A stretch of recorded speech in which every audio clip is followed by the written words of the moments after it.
8:34, everybody likes a good party. Randall MacDonald, the party planner expert, the extraordinaire when it comes to this business, is joining us. Nice to see you. Now, when I think about a party, Randall, I think about the music, I think about the people, and think about some good staple to get them talking after the fact. That's my formula, but you've got a whole system to it, and I guess the big idea is having a blueprint to start with. Right, and I think the points you brought up are all really valid points. I think it's just about being very conscious about those points that you brought up and kind of running through a series of checklists, if you will. Okay, and we're going to start the checklist with the journal, like getting all the ideas down in one place. Well, the journal is sort of a two-point tip.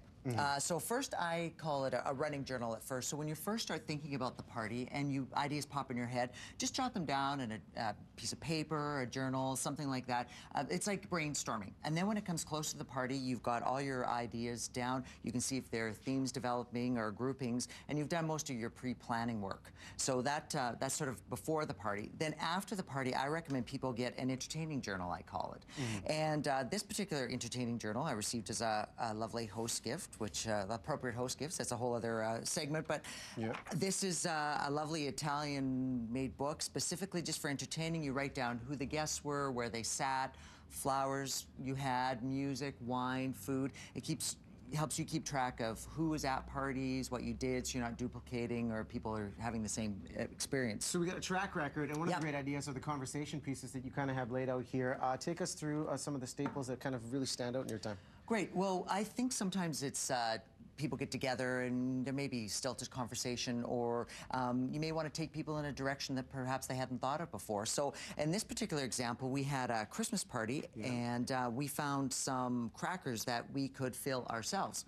So we found some gifts for people that we put gifts into, and then I found this Christmas trivia book, and I printed out different pieces of Christmas trivia, cut them up, put them in the crackers, and at different points during the evening, I had people read out their trivia, and it helped the conversation keep going. Now, trivia is also great. I want to point this out. The table topics and all kinds of questions, like we were saying, what movie made you laugh until you cried? That's right.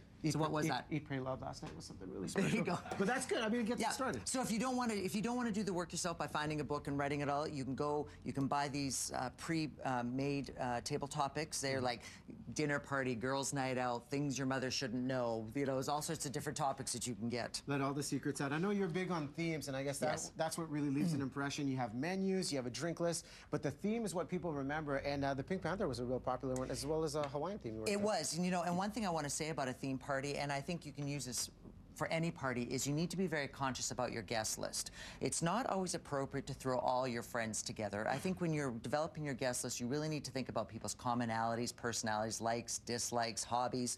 Attention to detail, like these right here. Exactly, and it's in the detail that people are going to notice. And the thing about a theme party is people may not necessarily know what the detail is, but they will appreciate it. And so what I always tell people, if you're going to throw a theme party, you must do your research. It's super important that that happens. And find an inspiration. So, for example, the Pink Panther party that we had, the inspiration for this party was a CD. We own kitchen stores, and we were at a trade show. And the CD was playing in one of the booths. We asked about it with the Pink Panthers Pantos party. We decided that's fantastic. Let's explore it. We found a mixology book. We found napkins in the theme. We went on the internet. We found some great graphics. You built the menus and the drinks off it. So I guess you know, the big rule of thumb I kind of get from this is the fact that it's a show. And on your website, randallmacdonald.com, I know there's all kinds of great tips. We're going to put that information on our website as well, breakfasttelevision.ca. Thanks so much for all the tips here. Thank you very much. Make it a show, Mish. Make it a show. If you're going to go big, you got to go all out. There you go. My motto as well. Thank you so much, you guys. Let's get into the commute and talk about what we've been talking about all morning long, and it's a police incident here.